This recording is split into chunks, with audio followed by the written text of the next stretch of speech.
nu live. 1, 2, go. Hey guys, and welcome to another episode of Digital Classroom, your favorite show, of course, about photography. Well, that's at least in my fantasy. So what is Digital Classroom? Digital Classroom is a live stream from our studio in Emmeloord in the Netherlands. And what we are doing is actually photo shoots. Now, during Digital Classroom, we have different options about photo shoots. Now, of course, it's cool to just see a behind the scenes. And that's actually how, well, believe it or not, Digital Classroom started. Many years ago, I think 15 or maybe even 20 years ago, we had one webcam. Yes, you heard it right, one webcam. And we started it in the morning and we ended it in the evening. And we had a lot of people falling asleep and actually watching the whole freaking episode. Isn't that awesome?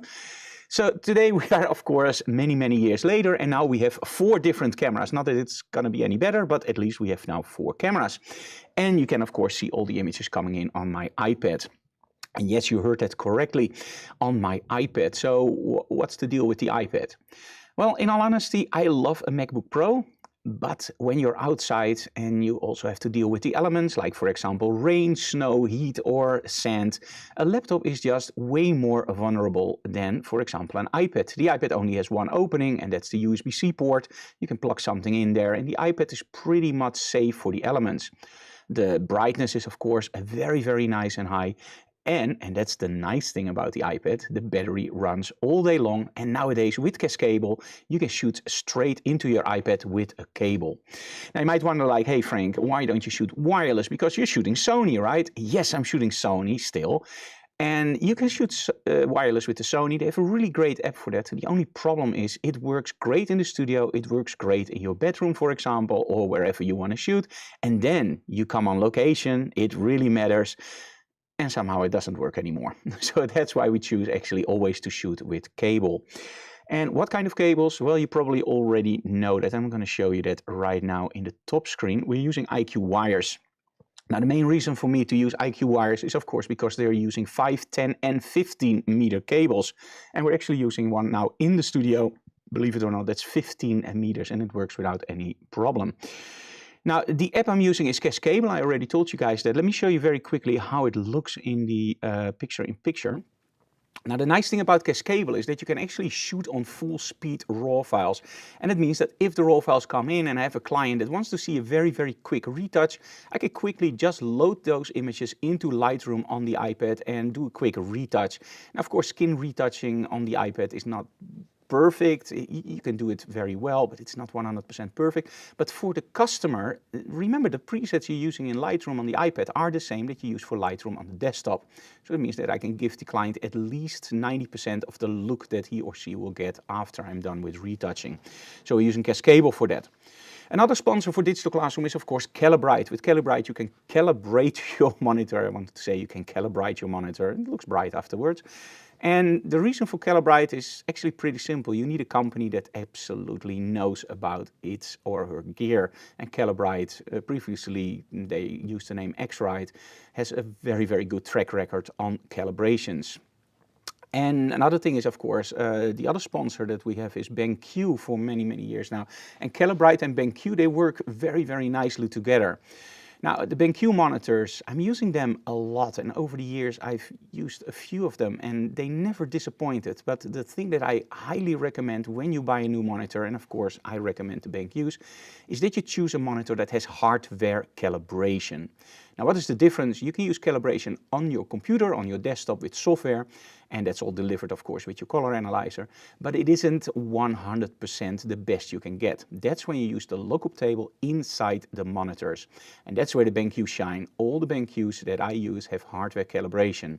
That means we use Palette Master, the new version just released with the new BenQ series. A lot faster and something easier to understand for people. And yeah, it just works like a charm. You just calibrate it and after that it just works, and that takes a load of your trouble with retouching.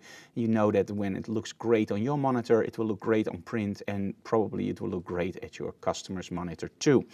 Now, if you are in the market for a new monitor, and don't tell anybody else about this, but we have 10% discount codes for BenQ for the European customer. So if you want 10% discount on your BenQ monitor, just drop me an email. I just prefer to just keep it to the guys that watch this channel, right? Because we don't want everybody to get those codes. Another sponsor, and you're going to see that today too, and this is also important to do this before the broadcast, is click backdrops.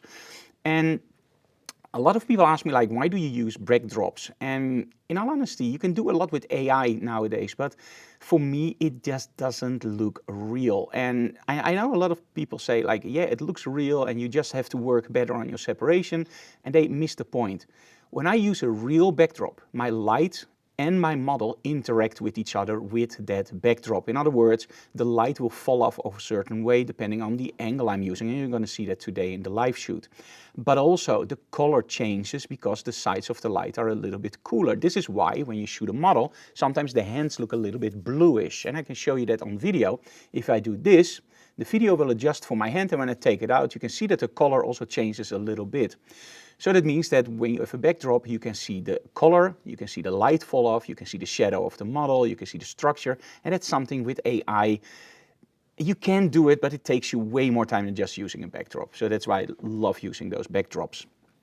And of course, we are the distributor also for those backdrops. And finally, you're going to see today me using the Rogue Flashbender and the Rogue Magnetic System. And the cool thing about that system is it doesn't take up a lot of space and it's very, very flexible. But you're going to see that in the live shoot. So that was all the information I needed beforehand. But before we start, I have one big announcement for you guys. If you look on our website, we will be in the UK in June. I will be at the Click live event teaching a workshop, and we have our own booth with demos all day long and a lot of information about our products. We have nice deals for a Rogue and IQ Wire, of course. And yes, the week after the workshop, on a Friday, I'm teaching a workshop in, what was it again on a week? Watford, right? Watford, close to London. So we still have seats available for that. So if you want a really great in-depth workshop, make sure you check that out. It's a full day, so it's a different workshop than on the Click Live event. We never repeat stuff, it's always different. It's a small group, so there's a really nice interaction between you guys. Okay, so hello from Canada, hello from Germany, and hello Malta. Malta, 10 points or whatever. As the Netherlands, we of course can't do that stuff anymore because we are disqualified. Yeah, as long as this live stream doesn't get disqualified. So don't hit any camera people or whatever, right? Don't hit me. Even if you tell me don't shoot, don't hit me. Mm-hmm. And what's your name again? Janika? Janaika. Okay, cool. Now, between you and me, we have a little bit of a problem today. I never saw the girl before. Never. I don't even know who she is. I don't even know her name. So with me, after 3 or 4 times, I probably remember people's name, but I don't have a clue. Janika, right?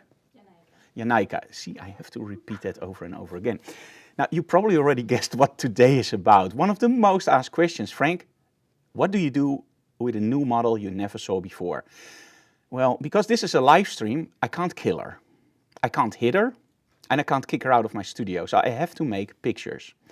Now, in all honesty, she looks amazing, so it isn't really a hard job, I think, to take pictures. But this is very, very important for you guys. We literally never saw each other before she came into the studio. So I didn't have any time to explain to her, like, hey, if I say this, do this. So I don't say that now because then she hears it. So I'm going to show you how I very quickly just make a model, take poses, how we talk to the model, and most of all, how we set up our test shoots. Because we thought it would be fun to just show you guys what we do during a test shoot. Now you might wonder, like, hey Frank, what is a test shoot? Now, I teach the workshops almost every week in our studio, and even before Corona, twice a week in our studio. So that means that we did a lot of different photo shoots. And I like to push myself every single time I do a workshop. I don't want to repeat myself. I want to do new stuff. I want to do stuff that's interesting and that's different, but also sometimes stuff that I never did before. And that means that I need a model that, one, looks great, but most importantly, has great expression, has great attitude, and can stand hard lighting. So during our test shoots, the first thing I have to do is do it as quickly as possible, because if I don't like the model or if it doesn't click, I don't want to spend 2 or 3 hours for a test shoot. So we always do the test shoot within 1 hour, maybe even in a half hour, and sometimes even in 15 minutes. Sanne is here too. She's the friend of Janaika. Thank you, Annemiek. And Sanna, of course, I think she was in season 1 of the digital classroom. And Janaika is actually a Miss Photogenic, right? Yes, so this is a miss. I hope it's not a Miss Poes, but... Oh, sorry, that's Dutch. That actually means that it doesn't work out right. So always when we shoot misses, and this is the fun part, we never said it when the misses were there, but in the Netherlands you can put a lot behind miss. And sometimes you look at a model and you just go like, that's a miss, and then you just fill something in, and that's hilarious for us, not for the models. So anyway, we have to make sure that the model feels at ease, so everything she heard now doesn't really help, to be honest. But that just helps because that gives you guys a better, a better look. Also, thank you for Zuid-Scharwoude. Hello, Rolf, that is. Okay, great. So we're going to switch over to the studio, but not before I tell you a little bit about the idea that I have in my mind. So, because I want to make sure that our model can do everything. We have glamour workshops, and I think she's a little bit too young for the glamour workshops. Glamour workshops we always do a little bit above, she's above 21? Okay, so she's above 21, but almost. Mostly what we do is fashion. So we do have a glamour workshop, but that's about once every 3 or 4 months. And it's more like people like the theme glamour. So we try to do something a little bit in the style of the very, very nice lighting, boudoir-like shots. But most of all, with fashion, and this is where the trouble comes in, glamour is pretty easy. If you look great and use softer light, that's great. But what I do with fashion is more hard light, but also soft light. Now, I can retouch in Photoshop pretty easily. I have the right filters, like for example Luminar for our skin retouching. But a lot of the students, they still work with Lightroom, they just run a preset. And there's one thing that you don't want for your models. You don't want images online that look like crap. In other words, if the skin doesn't look right and they post it online and goes like, hey, this is the model, Miss Photogenic, that doesn't really help the model's career. So we have to make sure that we prevent images coming online that looks terrible. Now during the workshop, of course, I can do a lot with lighting. I can make sure that the model looks right. I can check on the back of the cameras of the students to make sure that they capture the model in the right poses, not in weird expressions, and that's all the learning experience. But as soon as they're home, they start to retouch the images. So what we look for in a model is expression. She has to look awesome. Now when I look at her, I think her expression will be fine. She looks great. She has a great physique for a fashion model, so she can wear dresses, she can wear more edgy outfits, and well, she's very photogenic, so she could be a Miss Photogenic, I think. I think I am. You think you are? A little bit arrogant. No, she really is a Miss Photogenic, so that's why I said it. And you can literally see that. There's a certain look in a model. And you guys haven't seen her yet, right? So wait till we turn off the camera, turn over the camera. Another thing that I look for is, of course, how does the skin respond? Now, sometimes you see a model in front of you and the skin looks really nice. And you go like, this is going to be awesome. This is going to be a great shot. And then you start using harder light sources and everything just falls together. And that's the problem. Sometimes you see little green lines or blue lines in the face, or you can see patches in the face, meaning that sometimes it's red, sometimes it's a little bit darker, sometimes it's a little bit lighter. That's something that's not as easy to take away with makeup. And sometimes you have a model, you shoot, you place the light on it, and it just looks freaking amazing. In most cases, that's the case if you already look at a model and it looks fine. So during the test shoot, what we do is we choose a backdrop, and we do the same thing now. We have 2 backdrops because we want to give the model different images, of course. So we're going to choose a backdrop that's pretty neutral and one that's more out there. And the first set, the only thing I'm going to do is I'm going to use a big softbox, or medium-sized softbox in this case. We're going to use the strip light, and we're going to use the Frank Dorov flash bender. And that means that we're going from very soft light, nicely feathered light, to a little bit more edgy light, to very, very harsh light. I'm not going to use a snoot on her in this case, because we're going to do that in the second set. But for this set, we're just going to switch between those 3 softboxes. Now, the thing that's really interesting is if we just shoot it from one side, it can be a little bit boring. So that's why we're going to use a reflector on one side to open up the shadows. And later on, I'm actually going to use a blue gel from the side, creating a nice lens flare to show you the difference between the more standard and traditional shot with a reflector and a main light, and of course, the more edgy shot with the nice lens flare, just to show you guys the difference. Let me see, Raymond Geurtsen, I'm falling with my nose into the butter. I love Dutch expressions. What was the expression again? It was raining lead pipes. Oh, yeah. It was raining lead pipes. Yeah, pijpenstelen. Yeah, we have a lot of those. So anyway, Anouk is going to take over for me. I hope the audio is okay. And we're going to just... Janika? Yes. Janika has a really great time. Now, normally, she heard everything. So let me just explain very quickly how it normally goes.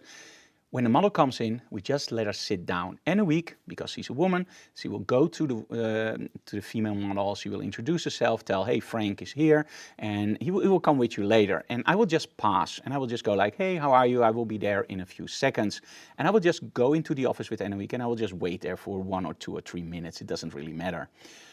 I want to make sure that she sees me. I give her a hand, and then I walk away. Just to give her a little bit of time to get acquainted to, hey, I'm a big guy, right? And just give her some time. Not that I'm scary, by the way, but just relax. And then we're just going to go through her portfolio. And I'm not going to say, oh man, we're going to do a lot better. Oh, this image sucks. We're just going to be very positive. And every time you see an image that's great, you just go like, oh, that looks awesome. And oh, we're going to try to do something a little bit different and more edgy. And during that conversation, I will already try to excite my model a little bit for the photo shoot. And the thing is, during the photo shoot, we never ever say anything that's negative. So if you work with an assistant and you want them to change your light, you don't say, this sucks, change the light. You say, this is awesome, can you change the light? Because the model will constantly think she's doing great. Even if she sucks, even if she does something really, really wrong, you still say, you're doing great. Now, if a model knows me a little bit longer, they will find that in my voice, there's a clear difference between I'm doing fine, I'm doing great, or I suck. And as soon as they know that, it doesn't really matter anymore, because at that time they're so used to me that they just know that, hey, Frank will never publish an image that's bad. He will cull the images the right way. I just trust him. And at that point, the only reason I'm doing it is for the attendees. So as soon as the model is used to that trick, it doesn't really matter anymore, because the trick doesn't have any use at that point anymore. Like, for example, a model like Sanne or Nadine or Lois, in which we worked many, many years with those. With those models, I just say, come on, this sucks. Just try. You can do better. Come on. And that actually helps with those models, because those models know, hey, if Frank says it sucks, I really have to push harder. But with a starting model, you never say it sucks. You only say positive things. So that's a huge difference. And sometimes even with an experienced model, you can't say it sucks, because you can see, ooh. So where do I look for? Final tip before the live shoot. I look at the eyes. If there's a glimmer in the eyes, remember that glimmer. And as soon as you take images and you see that glimmer going away or a little bit less, that's when you're going the wrong way. So start pushing your model again and again. That's nice, cool, you're doing fine. And you see that glimmer coming back. And remember, smiling is with your whole face, you can't hide it. So as soon as you see those wrinkles up here and you see those eyes, that's when you know you're going the right way. And in the end, it doesn't matter how you feel, it matters how the model feels. So let's say that she never saw me before, only with the portfolio. This is going to be our first photo shoot. And the only thing I have to do now is set up the lighting. And that's something I normally do when the model is not on the set. But for the live stream, she's going to have the worst test shoot ever, because she heard everything, she's going to see everything. If she doesn't cry, run away during the live stream, I think we have a model for the workshops. So, you're not feeling better yet? I think I'll be fine. You think you will be fine? I don't think so. Okay.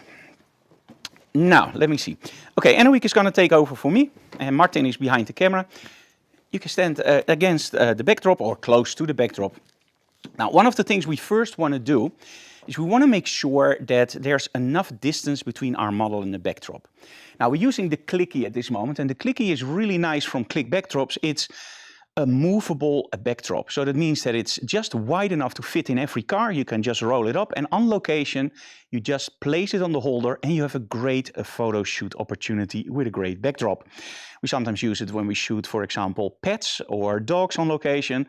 It's just wide enough, it's tall enough to shoot the dogs, and it's even great enough to do 3/4 and sometimes even full body with a little bit of help in Photoshop AI. So the first lighting setup I'm going to use is going to be soft lighting. The reason I'm choosing soft lighting as my first is because it's very forgiving. Now I'm shooting straight to the computer. Now the monitor is actually in her line of sight, so she can literally see all the images coming in. Sometimes this is a big advantage because the model can literally see what she's doing. But sometimes it's also a huge problem because the model keeps looking at the monitor. So let's say a shooter, and she does this. At that point, I don't say anything. I just know that the first set is going to be bad. So what I'm going to do is I'm just going to shoot 10 more images, and I'm going to tell my makeup artist or Anouk, can you just change something? And it can be the hair, it can be something with makeup, it can be whatever. And as soon as the model is gone, I will quickly place something in front of the monitor. So I can still see the monitor, but the model can't. Now, if the model asks me like, hey, I can't see the monitor anymore, I go like, yeah, that's right, because, well, for this lighting setup, it's this. Because I don't want to push my model away. I don't want to say to my model, you're doing something wrong. Whoops, there we go. Chewy is very enthusiastic today. It's our studio dog. So let's take a reflector now. So I'm going to take the reflector. And I'm going to first place it outside the frame. So we're not going to use it yet. And I'm going to use the medium-sized softbox. So we have this on a Giotto GT400. I'm going to use it from the front for the first shot.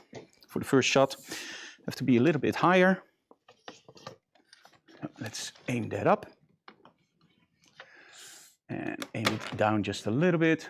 And turn it on. That helps a lot. And there we go, channel A.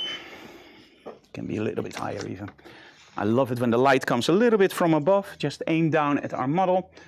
Let's place those here. Oh, doesn't work that way.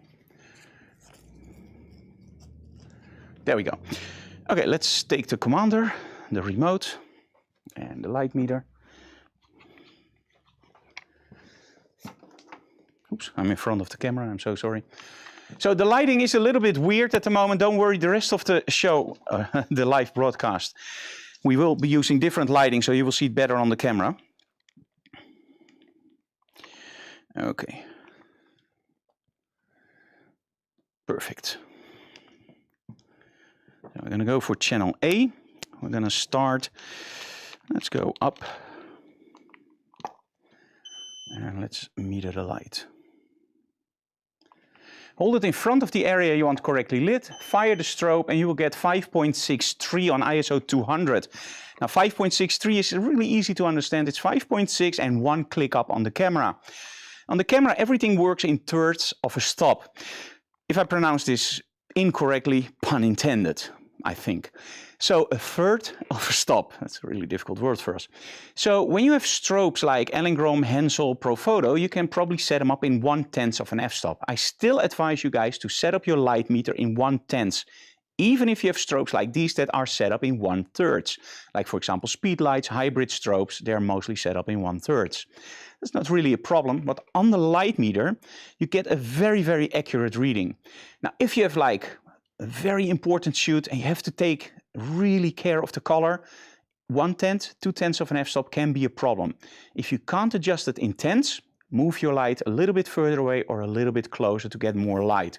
Remember the inverse square law, light falls off over the distance. So make sure that you get that. Theory is very important, don't forget it. Okay, so we're gonna take the camera, I'm gonna push the commander on. I'm gonna set it up on 5.63, so 5.6, one step higher, that's 6.3. I'm just gonna take one quick shot. I'm gonna shoot from a lower angle up, and there we go. And if I'm right, you're gonna see the image coming in. And it looks okay, there's nothing wrong with the image. Look at the backdrop, don't you just love it? Now, one of the things that a lot of people ask me, like, why do you add vignettings in Photoshop? Why not leave them out? The vignetting isn't done in Photoshop. The vignetting is done with lighting. And the reason I'm not taking it out is because I just love the way that the vignetting really draws the attention to the model. And we actually achieve this by using a grid in our strobe. Meaning, if I take the grid out, everything will be lit. With the grid, it steers the light really nice towards our model. Let's be honest, he looks awesome. Okay, tilt your body a little bit that way. And then your head back. And just tilt your head that way. Perfect. Thank you so very much. Gonna zoom out just a little bit more. I'm gonna move over to this side. Perfect. And there we go. Now, the reason I'm making her tilt just a little bit is to get a slightly different look in my image. I just want a slightly different slant on the body. which gives me a different image, of course. And overall, it depends on the body type of your model. If you have somebody like me, you want to shoot them straight on because now it looks a little bit normal. When I move around like this, I look like the Michelin Man, so I don't want to be shot like this. But if you see a model like her, she can look awesome when she just tilts over just a little bit, as you can see here. Now, you already saw that. I never saw it before. And already she did exactly what I wanted to do. And that's the trick. Even if there's music blaring, the only thing I have to do is teach them how to follow my hand. And let's be honest, it's super simple. Chin up, chin down. Tilt your head. Turn around. And this sometimes goes wrong. Some models will go that way when I mean that way. Some models will go the other way. That doesn't really matter. As soon as I just correct that, everything will be fine. But the cool thing is, even if I pick somebody out of the audience in a huge crowd, they know it exactly what to do. So that works like a charm. And when a model really knows me, she will actually start responding to stuff like this, like tilt your head, there we go. So that's a really easy way. Let's do a little bit of a close-up for this one. Okay, can you cross your arms? Very nice. And then look down just a little bit, and then straight into the camera. Nice. Okay, now when I look at these shots, I go like, yeah, it's nice, but it doesn't really excite me. Now, for me, I somehow want to be excited by a shot. I want to have a shot where I look at it and go like, wow, this is something that I really, really like. And in all honesty, I do like this, but you see, one hand is gone, the other hand you see, it should be like this, right? Don't cut off hands. And that's the same thing with joints. Where do you cut off? In all honesty, rules are nice, but rules are there to be broken, right? Use your eyes. If a book tells you to cut off above the joint, and you look at your image and you go like, it looks like a freaking Smurf, it doesn't look right, then cut off below the joint. If that looks right. If you cut off below the joint and it doesn't look right, cut off above the joint. The only thing we hardly ever do is cut off straight in the joint. You don't want to do that. You don't want to cut off here, but you can cut off here or here. Same here with your legs. Don't cut off on the knee. A little bit up, a little bit down, just depending on how you stand and what you do.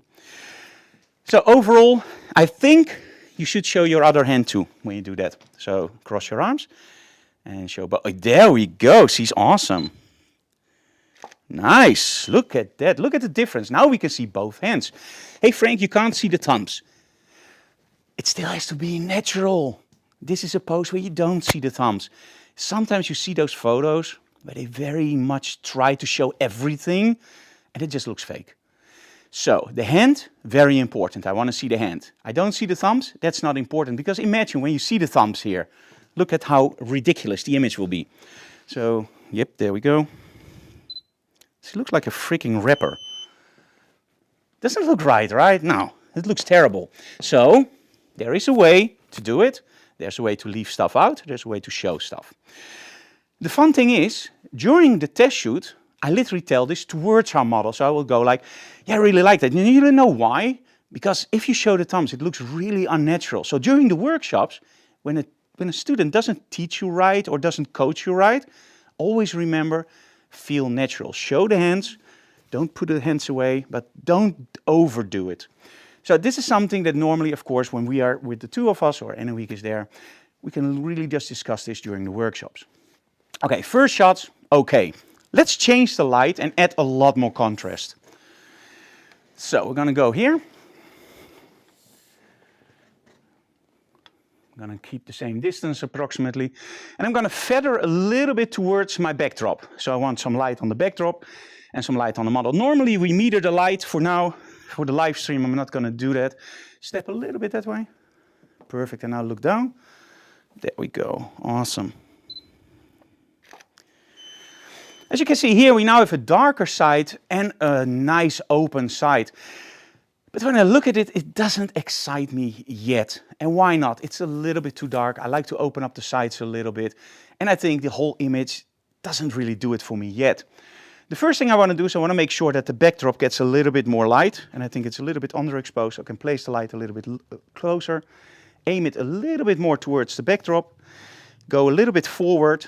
And again, because I'm using a grid, it's very, very flexible, but it's very fine in tuning. So you have to make sure that you do small adjustments. There we go. This is nicer, but still I need to open that backside. So for that, we're going to grab a big ass reflector. And we're going to take this one, going to place it behind our model. Oops, don't destroy it. Live streams, right? Yeah. Everything can go wrong. And sometimes everything goes right. Sometimes, mostly not. No. Perfect. So you have to make sure with reflectors that you have to look at the angle. Now, sometimes I love to use the anagram for Dexter, the blood spatter specialist. Now, every time when Dexter comes into a scene, he starts drawing those lines. And that's the same thing you guys have to do as photographers. You have to draw lines. Of course, no raw files. That's a line too, but I mean the line with lights. So if you didn't get that joke, some photographers have clients and they demand all the raw files. Never do that. You retouch your images, that's your final product, you don't give away your raw files. That's a line you don't cross. The lines that I mean are actually the leading lines for your lighting. Now look at this. When I have my lighting set up here, it will go to my model, it will hit the reflector, and then it will hit back on our model, giving me a nice accent light. So watch this. So look a little bit that way. Perfect. Eyes open towards the light. Nice. So now we're opening up that side, giving her a really nice edge light. But in all honesty, it could be a little bit more, right? A little bit more accenty. So how do we do it? Well, there's something in photography called, again, inverse square law. Light falls off over the distance. Now, if I want to open up the shadows just a little bit more on the other side, I can do two things. Or actually 3, or 4, or 5, but I'm just going to discuss a few. I can choose to move my reflector closer to the model, which in this case is not really an option. I can use a different strobe on the backdrop, or sorry, on the side of my model. I'm going to do that later, not an option at the moment, maybe I only have one. Or I use the inverse square law by understanding the inverse square law. Watch this. If I place this light source much further away from my model and actually adjust the output, in this case I should meter, because we don't want any problems. So let's take the remote of the camera and let's grab the meter. Een tweede remote, hè? There we go. 2.88, so that's about f4. Let's just add 1/3 of a stop. And meter again. f4, perfect. And now you will see that that reflector gives me a lot more light.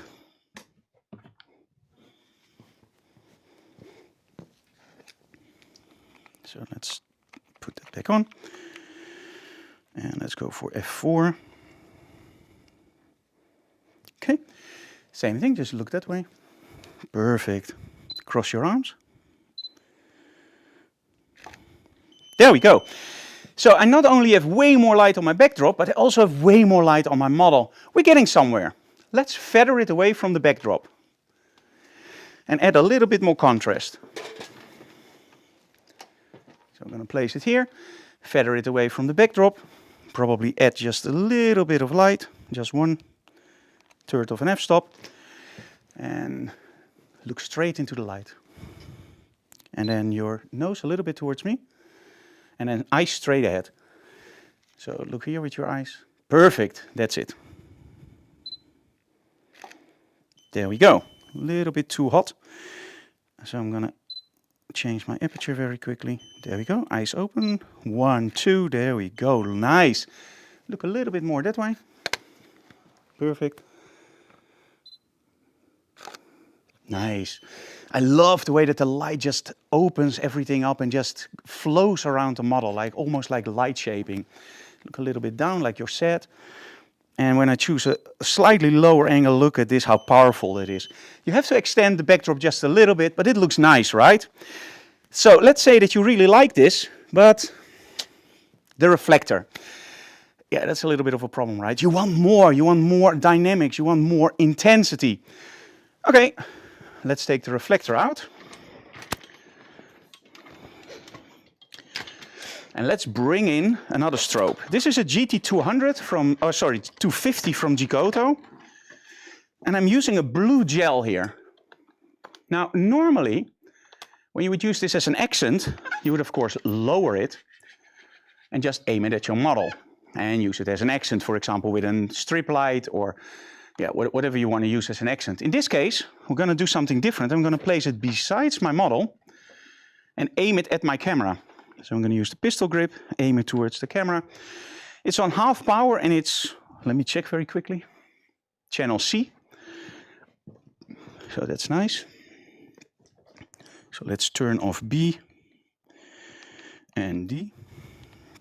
Okay, one step that way, stop. And look a little bit that way, nice. So now with the blue, you actually get a really nice flow in the image. And I love that blue in there. It just gives me something different. But as you can see, I'm not catching her catch lights. It's very, very dark.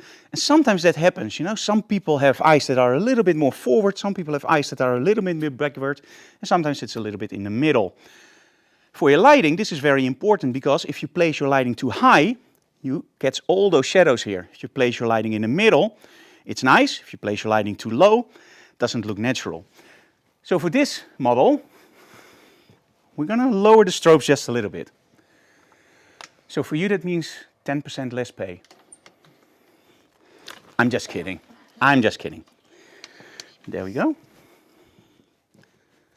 Okay, very, very nice. So let's see if we now get more catch lights in our eyes. Just look up.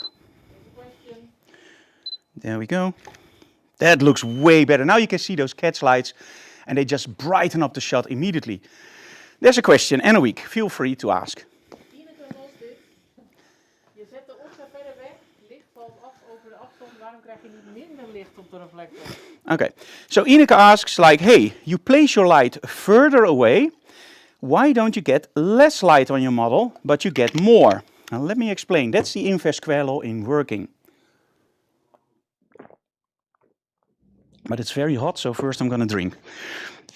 Okay, watch this. So, hi. If I place my light here, the distance between my model and the light is about, let's say 50 centimeters. The reflector was here. So the distance between my model and the reflector is 50 centimeters.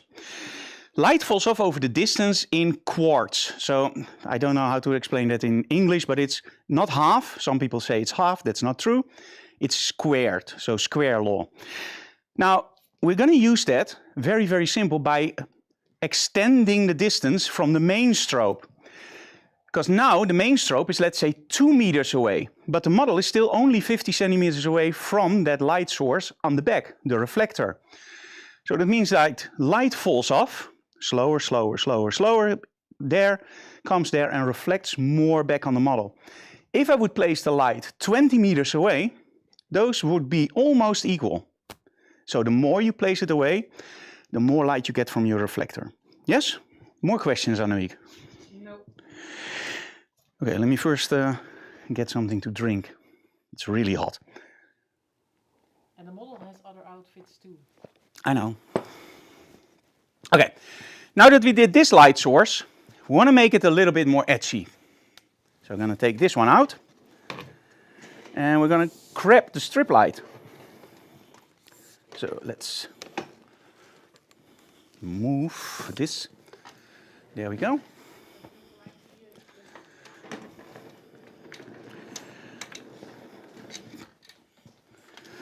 Now the strip light, of course you can use it like this, but I like to use it a little bit differently. I like to use it like this, under an angle, and that way I can light my model, like this, and I can light my backdrop. And by feathering it, I can literally just use the sides of the light and don't get that nasty, you know, sometimes when you do this, you get this really light spot on the backdrop. And by angling the light away, you take away that backdrop spot. So let me first show you the wrong way. And let me turn off this one. I'm gonna turn it on later again. So first the wrong way. And let me see, I think this is channel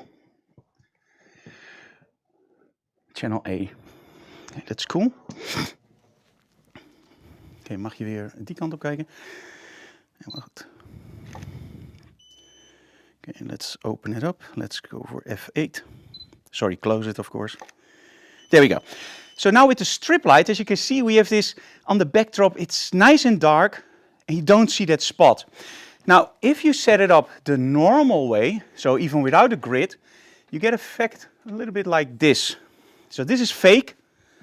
You don't want to set it up like this, of course. As you can see here, that doesn't look right. That's the nice thing about feathering your light, because now we have way too much light on the backdrop, and I want the backdrop to be dark, but still I want to have that effect in there.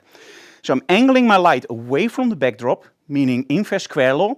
The sides of the light fall off really slow over the backdrop. So it's not like here, bright, dark. No, it's going to be dark, dark, dark, dark, dark, and just a little bit darker. And that's the nice thing about this lighting setup. Very nice. Cool. Love it. Love this lighting setup. Maybe a little bit more light on the back.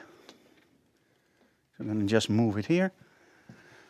And we want a little bit more light on the face. So I'm going to aim it just up a little bit. Let me do it the right way.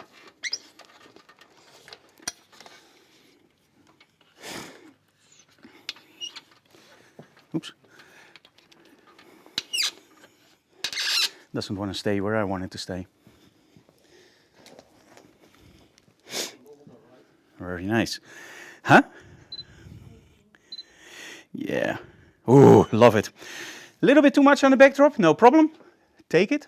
And as you can see, I'm hardly moving it. It's just very, very slight. So the model will get a little bit more light, backdrop a little bit less, and there we go. So now they're in balance a little bit better. So don't always find the problems in your lighting setup or output, also in your placement. Gonna turn the C on again. The color. I think it's on. Let's try it. Let's get the color a little bit more bright. Let's take off the sun hood. To get more lens flaring, and let's shoot from a slightly lower angle. This is going to be awesome. Whew. How about that? Wow. As you can see, the model can take it. It looks awesome. She has really great structure in her face. But again, catch lights. Chin up just a little bit and look towards the light. It doesn't matter. Awesome. Chin up even more. There we go. Look at that. Across your arms. Okay, there we go. 1, 2. Nice. Cool. But of course, we can do a lot more. But for that, the model's going to change, and we're going to change backdrops. So, let's go back to the computer. Let's take a look at some shots, and the model is going to change.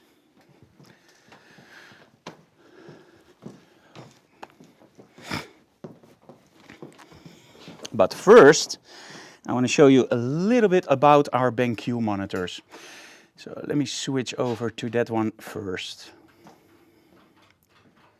And there we go.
guys, and welcome to our studio in Emmeloord. My name is Frank Dorhoff, and today I want to talk to you guys about something that we get a lot of questions about. Hey Frank, how do you like this image? Hey Frank, what can I improve in this image? And of course, I love to help you guys out. But online, I mostly am limited to just saying, hey, I really like it, or continue like this, or change this. I can only do short images because, let's be honest, we get so many questions. So that's what actually got us thinking. And we started a Patreon. Now, what is a Patreon? Well, let me put it this way. Do you want an extensive photo critique every month? Do you want the bed phone, where you can directly contact me with any questions you have? Do you want to be member of a group that's closed off on Facebook that have the same interest as you guys? That isn't about putting people down, but it's actually about helping people progress in their photography and retouching. Well, that's our Patreon. Now, by joining our Patreon, every month you can deliver 1 or 2 images. We're not that strict about it. And I will do a whole video. In that video, I will show you how I would do the retouching, what I would change about the shot, and I give you a whole lot of tips. That video is put online on a closed-off website. And it means that only the guys from Patreon can see that video and help you out. So I help you out, and the whole community helps you out. It's just an awesome way to learn. So, if you like what we do, of course, the first thing you can do is subscribe to our channels, leave comments, and smash that like button because we really like it, and tell other people about it. But if you want to do a little bit more and help us out creating the awesome programs you enjoy, like Behind the Closed Doors, Digital Classroom, quite frankly, our upcoming podcast, Beyond Photography with the Dorhoffs, and a lot more, then please join our Patreon. I already know you're absolutely gonna love it. So head on over to the link below and start joining our awesome group on Patreon and get a lot of benefits. Thank you so very much for supporting our work. See you online. So, if you want some really cool advice, portfolio reviews and whatnot, make sure to join our Patreon, because Patreon is a very vibrant group of people that help each other. We have portfolio reviews every month, and it's just a really cool group where you can literally learn a lot about photography and of course also get critiques from me personally. Now, we did some of the photos, and as you can see here, it really works nicely. But I'm not that adventurous yet. I'm not going to try to make my model do stuff that she normally wouldn't do or is out of her comfort zone, and I don't make her jump. This is something that I would normally do in the workshops. So during a test shoot, I sometimes make my model jump and just let's see what happens. And if she has longer hair, I don't make her jump, but just turn around to see what happens with the hair. I'm going to do the same thing with her, by the way, in a few seconds or in a few minutes. But for the next setup, I'm actually using a larger backdrop. Now, the main advantage of a larger backdrop is with the clicky, that's great on location. But as you can see, when I'm shooting in landscape mode, I still have to retouch a little bit extra in Photoshop. And that's not really a problem. Nowadays, you just use your marquee tool, you select everything, you press content aware fill or generative fill, and it will just create the backdrop. So that's no problem at all. But if you are shooting a model, could you please, if you are shooting a model, sorry, I was a little bit distracted. If you shoot a model, just make sure that you make your composition right in camera. If you want your model on the left side of the frame, which is actually my preference, make sure that you place her on the left frame. And this is something that with backdrops, it's not really a problem. You can literally just extend that backdrop. But sometimes you have a really nice scene and you want your model to really jump out, and then you place her a little bit too much on the left side and it just doesn't look right. You have a lot of space on the right, the model doesn't really come free, and that's a problem for some people. And I'm very sensitive for that. So when somebody gives me an image like that, I would mostly just go like, hey, just leave a little bit more space on that side. Now, they call that negative space. And I think a few years ago I made the joke, I would love to change that name to positive space, because it just gives that image so much more dynamic range. Now, when I look at an image that's now on the screen, I would probably, if I would take care of it in a commercial shoot, I would even in this image just place my model a little bit more to the right and make sure that I have more space on the left. But this is okay. This is, for a test shoot, this is great, and I can deliver it to a client. Let me see. There are some questions here. I, as a hobby photographer, never tell my model, my wife, she looks bad too, but reasons are different. I absolutely agree with you. I can't agree more. That's without any doubt the truth. And Pavel said, now the question from Ineke was, why do you get more light output from your reflector when you move the main light source away? And that has all to do with changing the distance between your model and the lighting, but keeping the distance between that reflector and your model equal. The further you place that main light source away, the more light will be reflected back on your model because the distance, or in other words, the inverse square law changes. Now, Pavel actually says very, very nicely, and he's 100% right, by moving it away makes the light harder due to a smaller light source. Right, so there's a kind of compromise needed. Yes, absolutely. There are several compromises you do. The first, of course, is your light source becomes smaller, so the light quality becomes a little bit harder. Now, overall, that isn't really a bad thing. Sometimes we as fashion photographers, we love a little bit of harshness in our shots. And in all honesty, when you place a bigger softbox further away, you actually eliminate that problem. So when I'm shooting with accent lights, I very much hang towards that little, the SL26 softbox from Giotto. That's a really small softbox with a grid, and it gives you a tremendous light output, a really nice harsh quality of light on your model, but not too harsh. You can still see it's a softbox, but it has a nice edge. Now, as soon as I start moving that one further away, that's where it becomes a little bit too harsh for my taste. So when we know we're going to use the reflectors, we are choosing the medium-sized softbox or even the larger softbox, just depending on the look that you want. Now, of course, also those bigger softboxes, they spread out the light more. And that's why feathering becomes important. And that's why all our softboxes use grids. Because in all honesty, without a grid, you can still feather the light pretty easy, but you have to move it further and more. And sometimes you just don't get the result that you want. And sometimes, well, you need that result. So it's important to never choose only one solution. With us, the grids are important because I love that look. But if you are a photographer that like a little bit more softer quality of light, a little bit more light on the backdrop, that's the moment when you take those grids off and you actually just spread the light out more. And you can even use an umbrella, for example. It's a great, almost spread out light source. So that works like a charm. The other thing that you compromise on is actually something that a lot of people don't think about, and that's actually your edge transfer. Now, when you use the inverse square law and you place your light, for example, really close to your model like this, the light will fall off really fast. And for example, this side of the light will be lit. Let me just explain that by using a strobe. Or let me explain it by using my phone. Anyway, can you turn off my, my main light? So Anyway is going to turn off my main light. I'm going to show you exactly what the inverse square law does when you change your light distance. So this is very, very close by. And as you can see, my whole face is lit and everything else here is really dark. But if I move this further away, you will see that the light gets softer and more is actually lit. Now, the camera also does a little bit, so this example doesn't really show you what it means, but you are changing, yeah, you can turn it on. You are changing your light fall off. So in other words, the whole face will be lit instead of just that little part, and it will be a little bit more harsh. And that harshness you can solve by using a bigger softbox. The light fall off you can't solve. So if you want that really rapid light fall off, you are forced to use softboxes that are a little bit closer to your model, or use accent lighting if you still want to open up that side. Okay, so we have a wow. We have a wow? Wow. This is awesome. This looks absolutely stunning.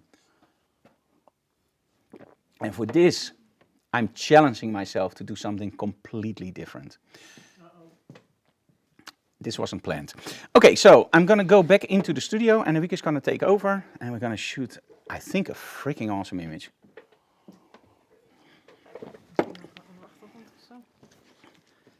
So we have a really nice backdrop for this. And I'm going to use, and you can stand all against the backdrop in this case. So don't lean against it because that won't work, but just a little bit closer. There we go. Now for this lighting setup, I'm using the Frank Dorhoff flashbender. Now, Anavik, who's behind the camera? Yeah, I am. So please. No, it's okay. It's fine. I feel better if somebody's behind it. Yeah, okay. Okay, so I'm using the Frank Dorhoff flashbender. Now the Frank Dorhoff flashbender you can use in many different configurations. You can use it as a softbox, which I sometimes use. You can use it as a bare reflector, so like a bounce card. I use that a lot on backdrops. But this is one of my favorite setups, the strip light. Now, the nice thing about the Giotto strobes in combination with the flash bender and of course a boom stand is that we have that pistol grip. So I can literally just move my light like this or like this. Now in this case, we're going to aim it a little bit down. And I'm going to try to make the light go up and then just spread out on our model. Because let's be honest, look at that dress. Isn't that awesome? And it's so easy to shoot something like this with a big softbox and just get away with it because it already looks great. The idea is if something looks great, make it look awesome. If something doesn't look great and it just looks standard, make it even more awesome. But with something like this, we're going to go for extra awesome. And that's where we're going to use the light a little bit higher up. So I'm going to place my light on the side. I'm not going to shoot full body. I'm just going to shoot 3/4. So I'm going to do this. I'm going to aim the light all the way up. Let me see. This is channel B. I'm just going to make it like an umbrella, like rain, fall down on my model.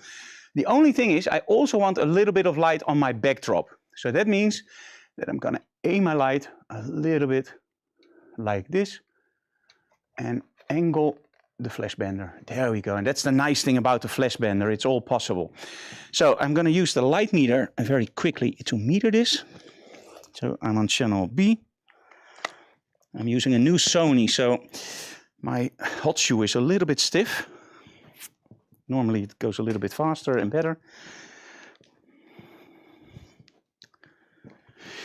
So channel B, let's turn off A, let's turn off C, and let's turn off on B.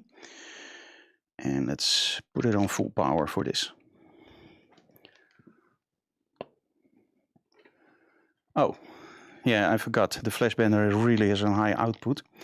22.3, that's a little bit too much. You were blind, right? Yeah. Yeah, I thought so. 8.05, so let's go down even more. There we go. That's much better. 5.64. Okay, so we're going to go for 5.6 and just go down 1/3 of a f-stop. Perfect. So 5.6. Now the light is in a very, very strange position. So that means that with the eyes, we're going to have a real problem. But here comes the trick. If she closes her eyes, there's no problem at all. Can you look down and just close your eyes? Very nice. Now, as you can see here, this is the problem. We only have a very, very dark backdrop. We don't see any light on our model. I don't see any light on my backdrop. And that's because I'm using a very, very fine lighting source, only the flash bender. Now, the thing is, we have a lot of light in our studios. I don't see what I'm doing. The model light doesn't register with so much light. So the only thing I have to do is now just aim my light the correct way. So I'm going to move it this way. I'm going to slightly angle it slightly towards my model a little bit more. There we go. And this should be a lot better. And there we go. As you can see, very, very dark, very mysterious. But now those eyes, we want to make sure that those eyes pop out. So can you just look all the way up and just do like a prayer motion, like hands together. Yes, like that. And just look up. And there we go. The difference is huge. The only problem is, it's still very, very dark on the backdrop. So how do we solve something like that? Now, remember that in the previous setup, I had this blue light setup. And that blue light was creating a lens flare. So let's do the same thing for now. But this is not going to be our final setup, of course.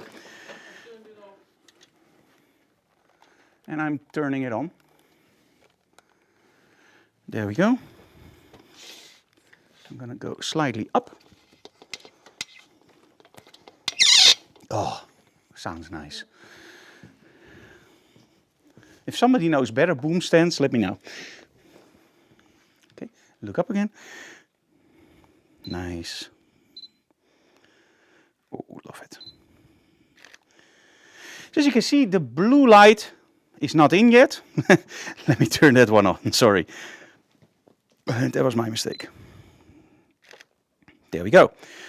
And now look at that. Wow, you can look that way? Yes. But look towards the light and see the difference. Chin up. Wow. And let's do a close-up portrait. And all the way up with your chin. There we go. Nice. Now, If you are like, hey, I don't want my model to look all the way up every time, but I do like the intensity of this shot, I do like the look, the only thing you can do, of course, or the only thing you should do, is just lower the strobe. Because, well, sometimes it works, sometimes it doesn't. I love the shots, but let's see what happens if we just move it a little bit. Now, in this case, what I can do is I can raise this one up, go down, and now just aim it slightly. I'm looking at my light, I'm just hitting the sides. This should be okay. Normally with modeling lights we don't have this problem, but with a live stream we do. And look at this. Now we get some really nice old-fashioned, almost like glamour shots. I really like this. And the nice thing is, if you move around your model, you can change the total lighting setup. So in other words, if I go here, I get a totally different look. Now, of course, I have to do something in Photoshop with the sides, but as you can see, you're very, very flexible with this setup.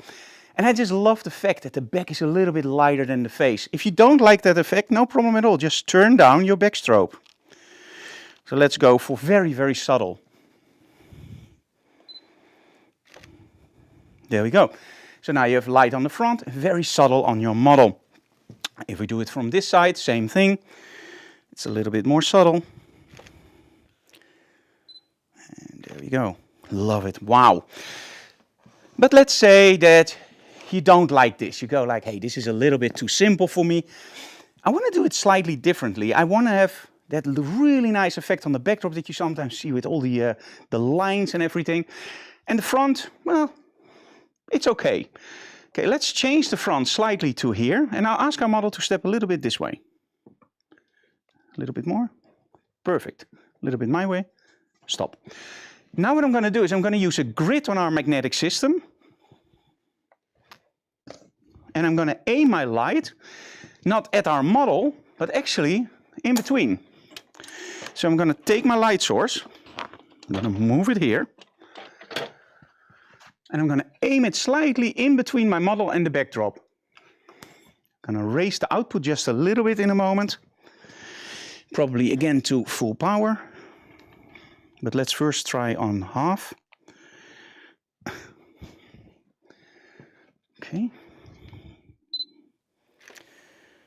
And now you can see, and this is already nice, you can see a really nice flow on the backdrop. Is that okay on the computer, Annemiek, there? Yeah. Because the monitor is really dark. It's because it's wireless connection, but the iPad's great. Yeah, let me see on the iPad, because I get the feeling... Oh no, that's perfect. Yes, that's great. The monitor is way too dark. Okay, so let's open it up just a little bit. To 100. Oh, that's nice. Keep that pose. And now look with your eyes towards the light. Nice. Chin just a little bit towards the light. Chin down. Can I tell you something? You're the perfect model for classical masters. That's what they say online, Frank. It looks like... She's awesome.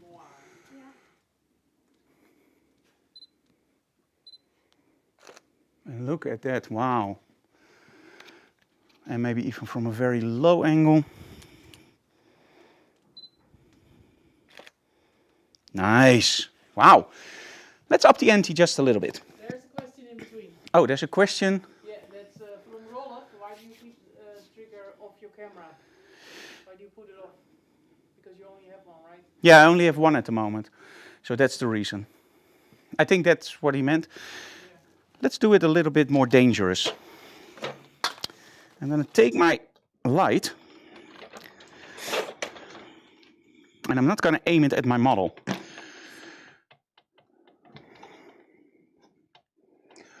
Just take it off. And let's take the grid off. And in this case, let's turn the volume down all the way. And let's move this one a little bit to the side. Do you have fun? Yeah, I do. Awesome.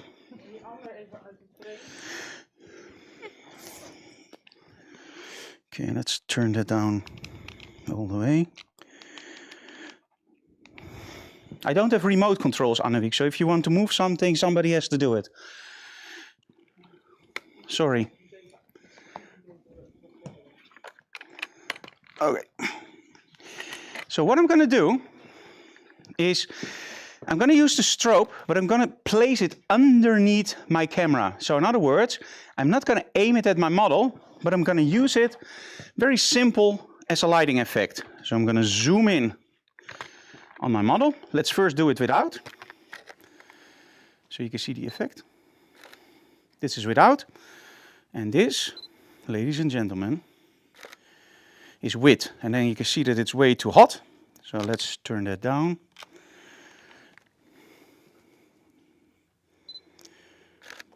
There we go, love it.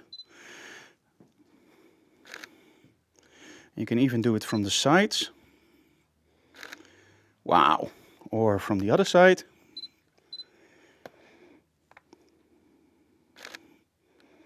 Look a little bit more towards the light if you want. Awesome. And what I'm actually using is just lens flare. And you can overdo it. Let me just try it with a little bit more power. Can you show to the camera what you did? Yep, of course. One moment. It's a little bit hard with one hand. So what I'm doing is I'm not shooting like this, but I'm actually holding my strobe really close to the camera, creating lens flare. So the light is actually exiting the strobe, not hitting the model, but hitting the lens, creating a very nice overflow of color. So in other words, I'm now overdoing it, so I can place it a little bit further away. You're getting stuff like this. And again, this is way over the top. And I actually changed the output of my A channel, sorry, or my B channel. Sorry guys, I did something wrong. Let me first try. No, I don't need a hand. That's it. Okay. I remembered the setting. Awesome. And the more I place it away, the less light hits my sensor. So if I place it really close, I get a lot of light. If I place it further away, a little bit less from the side. And I can do it from the bottom now. There we go. Place it further down. And of course you can place it straight at your model, but that doesn't look right. And she looks really sickly. Wow, looks actually cool. Okay, so that can also work. Why not? Okay, let's go one step further. So I love the dress. I love the way that you look. But now let's find my stand. Here we go. So I'm going to use the same strobe. I'm going to place it behind the model. I'm going to take out the... Oh, I don't have the grid on now. Very nice. And we're going to change this light source for a really nice strip light.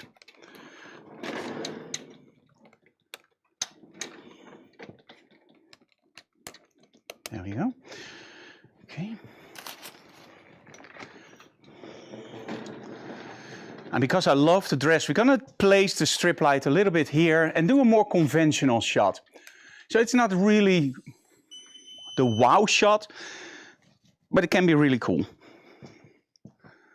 Let's place this one again in the center, so in the middle. I'm not using a grid at the moment because I really want that light to feather around. We're going to first shoot it without the blue light. So I'm going to turn off channel C. And let me see which one is this. This is probably channel A. Yep. It could help to put stickers on them in the future.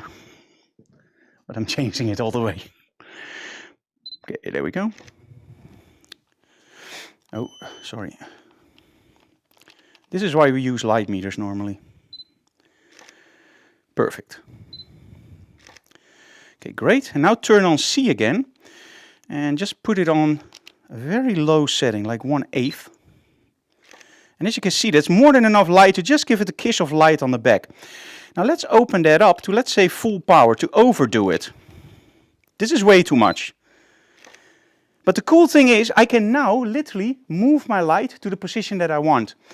Because I want a little bit of light on my model, but I also want a little bit of light on the backdrop. Now, in the previous setup, you saw me feathering besides my model towards the camera to get a little bit of that lens flare in. I'm now doing exactly the opposite. I'm aiming towards the model and the backdrop. So I'm using it like a sandwich. So my model is away from the backdrop and I'm literally just sandwiching the light between my model and the backdrop. If I aim my light like this, so the way that it is now, I'm actually aiming towards the backdrop. The backdrop will get the most light and the model will get a little bit. I think when I see this image, that's a little bit too much on the backdrop. So what I'm going to do is I'm going to actually change my light to here. And I'm not going to aim it at the backdrop. I'm going to aim it directly in between my model and the backdrop. Meaning, inverse square law, feathering of light, both will get equal amounts of light if the distance is equal, which in this case it is. I hope. There we go. Okay, now I can lower the output to what I like. Probably 1/8. There we go. Oh, really nice. As you can see, this just feathers a little bit nicer. And I just love it on the model. I like it a little bit more on the model, a little bit less on the backdrop. Just aim it very, very slightly. Add just a little bit of light on the backdrop. On the backlight. That's perfect. Can you do one thing for me? Just turn around. Totally. Totally, totally, totally, totally, totally. And when I say yes, turn around very violently and shake your hair. Are you ready? 1, 2, 3, go. And again. 1, 2, 3, go. And smile when you're doing it. 1, 2, 3, go. Okay, now scream without making sound. Just extreme, and also use your hands when you scream. It's like, wow, and really like, trust me. Sanne did the same thing. Okay, there we go. Give it all you got. 1, 2, 3, go! Okay, more aggression, really aggressive. So aggressive. Oh, yes, you can. 1, 2, 3, go. Nice, and now with the smile again. 1, 2, 3, go. Nice. I just love the motion in those shots. It's something that we always try to do with models, especially when they're new and they're a little bit unexperienced. I just love the way that it looks. We're going to open up some of those images in Lightroom very quickly to show you what you can do. And thank you so very much for the model. You did awesome. And I think we're going to see you again. I'm going to open up some images in Lightroom to show you guys what you can do in Lightroom. Okay. So, Emmeloord tells me it isn't over yet. I know. Don't worry. So let's switch over to my camera. The model is finished now? Yeah, the model is finished. And we will see her again. I'm pretty sure. You did great. Thank you so very much. Okay. I'm going to open up some of these images in Lightroom now. And normally, by the way, we say hi to the model and bye-bye and whatnot more. But at the moment, because Emmeloord just brings... I'm going to select a few images very quickly. One moment, guys. So let me just very quickly do select. Let me just try a few. Let me switch over, by the way, so you guys can see what I'm doing and why. Okay. So I'm just selecting some of the images which really jump out at me, like wow. For example, this one I really like. Oh. I think this looks pretty okay, so we have a few now. Okay, and we're gonna take those and just drag them into tethering. And there we go. Now if I'm correct, and I go for tethering, yes, we have those 3 images there. Okay, we're gonna open those in a Lightroom, of course, but in between I wanna show you very quickly something about video. And this video is one that I really advise you guys to get because it's awesome. In this tutorial, we're actually going to show you that you can make great images with very, very simple tools. What to think about a tungsten light bulb. The LED panel. A ring light. Your standard flashlight. The Fresnel. The Westcott ice light. smartphones.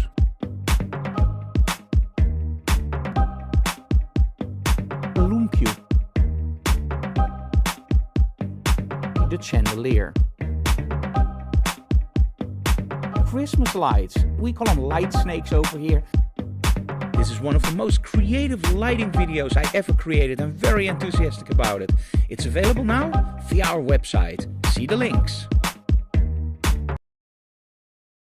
Hey guys, my name is Frank Dorhoff and you already completed step 1. You found our YouTube channel. Now, if you look at our YouTube channel, you see that we do a lot of different stuff. We do gear reviews, we do live streams, lighting tutorials, we talk about street or product photography, but mostly it's of course aimed at model photography. And within that, there are so many options. Like for example, what is your perfect workflow? How do we teach our workshops? How do we light our model? Well, you can find everything on our YouTube channel. Now, there is one more option that I want to share with you guys, and this one is really exciting. YouTube opened up the subscribers option, and this gives us so much more options. If you join our subscribers section, the first thing you will find out is that we uploaded a full-length tutorial, more than 45 minutes, talking about gear, lighting your model, choosing your right backdrops, how do we shoot tethered, how do I create my whole workflow, how do I coach my model, why do you walk around your model to create contrast. It's a jam-packed episode and you will absolutely gonna love that. But also on the subscribers section you will find behind the scenes photos, behind the scenes videos, and of course special dedicated live streams for the questions that you guys ask me. But there's even more. Every month we're gonna do reviews for your images. And the fun part about this is it's not just opening that image and showing you, hey, I would have done it this way. No, we're gonna go much further. I wanna have the raw files and I wanna have the original files that you retouched. I'm gonna do a full dedicated retouch aimed at your workflow. So if you edit on the iPad, I'm gonna edit your image on the iPad. If you edit in Photoshop with plugins, I'm gonna try my best to create exactly the same workflow that you have in your studio or at home. So you can recreate those retouches without any problem, because in my opinion, it doesn't make any sense to show you very fancy plugins or very fancy techniques that you can't do yourself. And that's the idea of our whole channel and the subscribers section. We want to make it possible that you at home or in your studio can create professional looking images by understanding lighting, by knowing how everything works, by knowing how colors interact, how your workflow is set up easily. So join us on our YouTube channel, and of course we love it if you would join our subscribers section. It's open now and it starts at $2.99 a month. You're gonna get a lot of information for that. So join our YouTube channel and the subscribers section. Stay creative, keep shooting, and see you online. Bye guys. And we are back. Now look at this. So we opened up everything in Lightroom, or everything, the images that I liked, and I just want to show you very quickly what a preset can do, or at least how you can quickly change the look of an image. So let's take a look at this one. Now of course we are using light meter, so more your highlights, add a little bit of shadow and then use contrast. But as you can see, it almost ends up with the same quality of image. Now, of course, we have to extend the backdrop in Photoshop, but for now, I just want to show you what you can do with color. Now, the easy thing, of course, is to just choose your presets. Now, you can buy preset packs from me that are very cheap. There are about, I believe, 9 or 15 euros. And I really want to stress to you guys, don't buy preset packs for $299 or $250. That's just insane. A preset pack is just a starting point. And you have to use it like that. My starting points are great for my photography. You get the presets that I use myself. So I'm not going to give you a light preset pack or whatever. These are the presets that I use myself. But it's always a starting point. But it's a great starting point, but don't pay 250 euros for a starting point. 10 euros, 15 euros, that's great, because it can give you inspiration. Like, for example, do I like this? Yeah, I like it, but do I like that more? Wow. Do I like this? And I'm missing a profile, of course, in this case. And you can do whatever you want with all those presets. Some will miss a preset, but that's no problem at all. So let's say that I really like that first one. Wow. Now, I can always go back into my Lightroom, of course, go here for light, and I'll change it that it looks the way that I want. So less contrast. Let's tone this down a little bit. Let's give it less highlights. Shadows can be a little bit darker now. Let's give it a little bit more contrast and exposure here. Really like this. Now go for effects and let's give it some vignetting, because in this case I can't extend the backdrop. I want to make it look nice. a little bit of clarity. And there you go. And now the only thing I have to do is skin retouching. So overall, I think this looks nice. This was the original image. This is the one after. Now, of course, we do shoot color checkers normally. And the color checker is one of the biggest advantages of shooting digital. Martin, can you give me the one with the blue ribbon? The color checker? Yeah, that's the color checker Duo. And we have two color checkers. One is for video and one is for photography. And this is actually the Duo. The nice thing about the Duo is that you can use it for both. So this is the part for video where you can set your white levels, your gray, of course, your middle gray, and your blacks, but also you have your colors. Now, when you open it up the other side, and now you have your white balance and your color checkers. Now, I really like the fact that they don't use those adjustment patches anymore, like a little bit more green, a little bit more blue. For me, that never made any sense. You want, with a color checker, you want natural colors. If you want something else, you just use a preset that you run over those. But you want continuity, and that's what this actually gives you. Another thing that they changed that I really like, I've been begging them for years to do this. Put something on there that emit lights in the dark, and preferably two. Because in a dark studio, I've lost many color checkers in there. So I always have two, and I always miss one, and then I find the other one because it's in the dark. Okay, so the color checker, normally we set white balance with that. Now, the reason I didn't do it now is because I love to experiment with white balance when, for example, I use red or blue gels. Now, let me explain that very quickly. When we look at the color triangle, we have three primary colors, red, green, and blue. And we have secondary colors, namely cyan, magenta, and yellow. Now, in the middle of the triangle, there's something called a black body curve. And that black body curve has the white point. Now, in our case, when we calibrate, we call this D65, 6500 degrees Kelvin. Now, the theory says that when you draw a line through your white point from a primary color, you end up at the secondary color. And this is what we're going to do actually with our color balance. Let's go for color. And I'm going to change the color balance. And because I'm using a blue gel, I can literally go for more natural or less. Let me first do that on an image that I didn't retouch already, because now there's a preset running. Okay, this one. I really like the glow in this image. I just love how it looks. And that's that black diffusion filter I'm using. It just gives a nice flow. But as you can see here, it's okay, but it doesn't really have the quality of light that you might want. Now look at this. If I just change the temperature, I can go bluer, but I can also take the blue out a little bit and just make it more natural and just use tint to go here. You see now almost the blue is gone. I don't like that at all, so I want the blue back. But I do want a little bit more magenta in there. A little bit of vibrance, not too much, a little bit of saturation. Now the difference between vibrance and saturation, I hope, is known with you guys. With vibrance, you don't clip the colors very quickly. With saturation, you do. Now there's another trick that's very, very important when you start working with colors. When you go for your color mixer, you see that you have an HSL setup. Now HSL means hue, saturation, and luminance. Now every color space has three coordinates, an X, a Y, and a big Y. And it means hue, saturation, and luminance. Now the cool thing is that the hue actually shifts the color. The saturation moves the color further away from the black point, or sorry, the white point, to make it more, well, saturated. The cool thing is that luminance does the same thing. So it doesn't do the same thing, by the way, but similar. It also changes the saturation. So when you use saturation to use more saturation, what you can happen is that you actually blow out color channels. So let's say you have a model in a beautiful red dress. It really jumps out at you. You go, wow, I want to bump up the saturation. Now, as soon as you start bumping up that saturation, you will find that you lose a lot of detail. And that detail, for example, in the dress, because the dress doesn't show any reds anymore, it just shows one big red gooey mess. And that's because you're clipping your color channels. Now, if you look at my images, sometimes you see that they're really vibrant and the reds really jump out. So how do I do it? I try to lower the luminance of the color beyond the clipping point, meaning I drive up the vibrance, I drive up the saturation for that color, but as soon as I see that it clips and it doesn't have that vibrance or that saturation that I want, I just lower the luminance. And the luminance gives me more saturation. It becomes a little bit more muddy, but it gives more saturation. And that's just an awesome way of doing it. So let me show you that in a moment. But first, some questions. Why do I keep putting this, let me see that. Why do I take off my remote control from my camera to set up the lighting?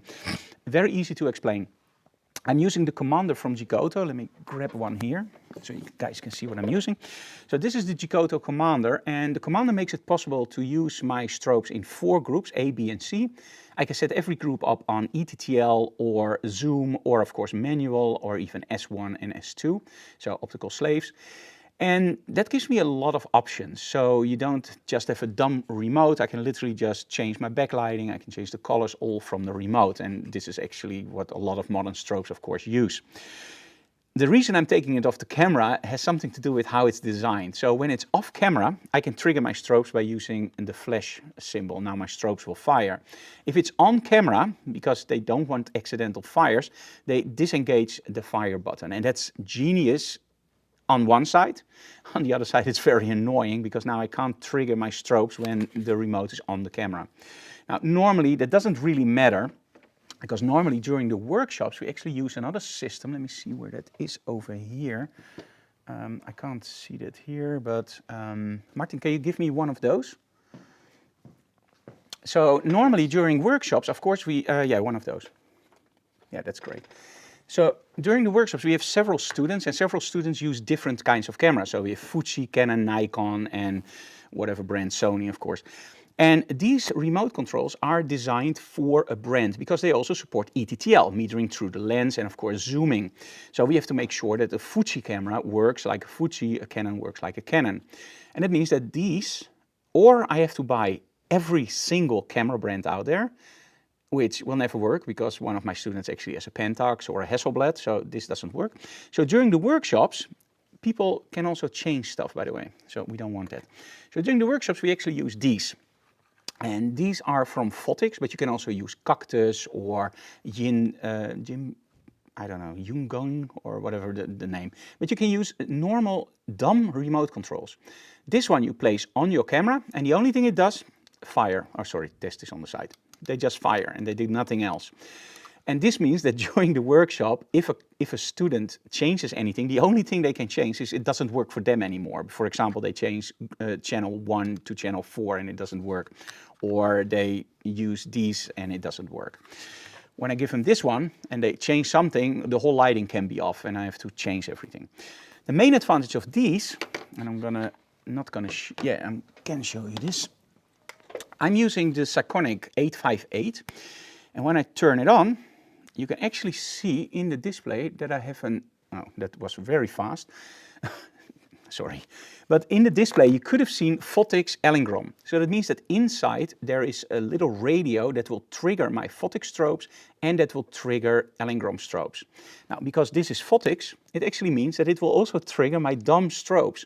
So that means that I can now use my remote control just in my hand, so I don't have to use it on camera, so I can use it to change everything like a remote control, fire the strobes, meter the strobes, and just put it away.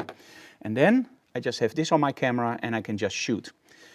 And I don't have to press anything on the remote control because the radio is already in the light meter. I hope that makes sense. So anyway, so let's go back to our image. I hope that, let me see, I hope that answered that question. I think it does. Okay, so if we go to HSL, and as you can see now, we're using a lot of blue. So let's go for the blue and just change the saturation. So as you can see here, I'm bumping up the saturation. I don't see any clipping yet, but when I lower the luminance, look at that. You can literally just make that color jump out like crazy. And of course I can change the hue. Be careful with this, don't do it too much, but you can change it. Now let's change a little bit in the reds. I want it really nice and dark. Change the hues just a little bit. And the luminance. There we go. Now in this case I want a little bit tighter crop.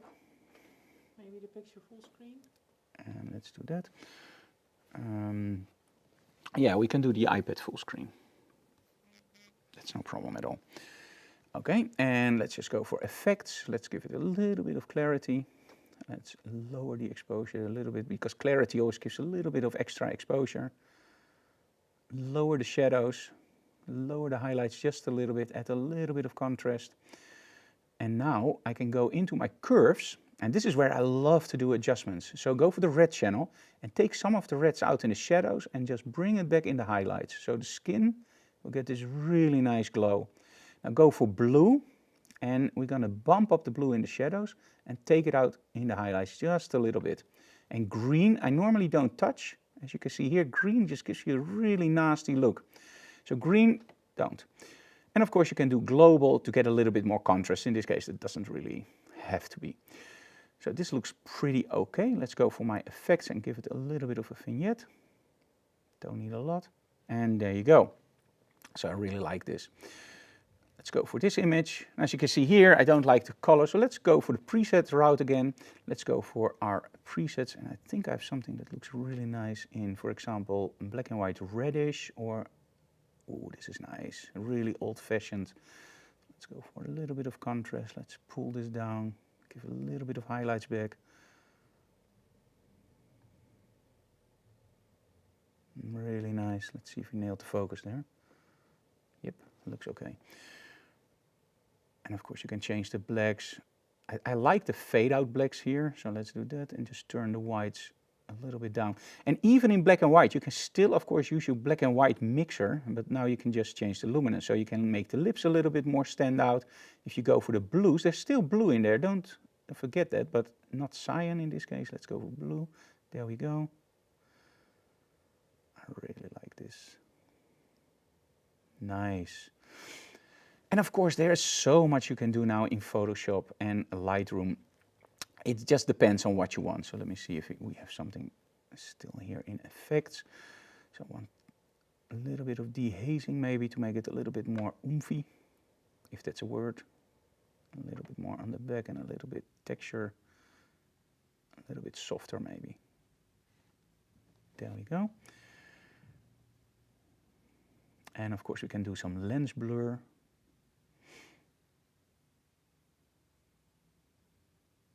And don't do it too much. Sometimes it really helps in a shot when you're outside and you didn't have the chance to do it on a wider aperture. Let me do on a point. Let me just do the point there. Just do it all the way. And let's go for cat's eye. So you can see now the backdrop is really blurred out. It's not something that in this image I like. I actually like it on 0 because I actually use some, well, clarity on the backdrop. So that's, I think we're just gonna leave it like that. Okay, let's do cancel. Nice, and let me see. Oh, sorry, I have to be in this way. You can also go for your profiling. Now in profiling, you can of course go for your colors or your black and whites. Now in this case, we chose black and whites. So you can still go for this. This is not like presets, this is more like your, well, your starting point. We do have something weird here in the face, as you can see here. And is that also in the original shot? Yep, that's a light. So the first thing we have to do is go for the healing brush in this case. Let's do that first. Go for the healing brush. Let's go for remove and just take that out. It's okay. It's not really wonderful. Let's zoom in just a little bit more. Let's make the brush size smaller. Don't you just love what Adobe is doing nowadays? There we go. So on Photoshop I can do it much better, of course, but now you can see it a little bit nicer. So let's do this. And let's go back to that profile. And I think I like this one best. So you can do many different ways. You can start with the profile from me. You can add that later on and you can change the orange filter, for example, version 2, like you see here. And this is the nice thing about Lightroom nowadays. I talk with a lot of people and a lot of people hate Lightroom for the wrong reasons. They just think it's too basic, or you can't do anything with it, or it's an Adobe product. And I just think Lightroom rocks. It's one of the best editing tools out there for a lot of photographers like us. Okay, let's go back. So overall, when you work with a new model, just try to relax. And of course, this was her fire dope, zoals we say in the Netherlands. Fire dope? I don't know if you know that. It's trial by fire. That's the expression in English, sorry. Great Yngwie Malmsteen album, by the way.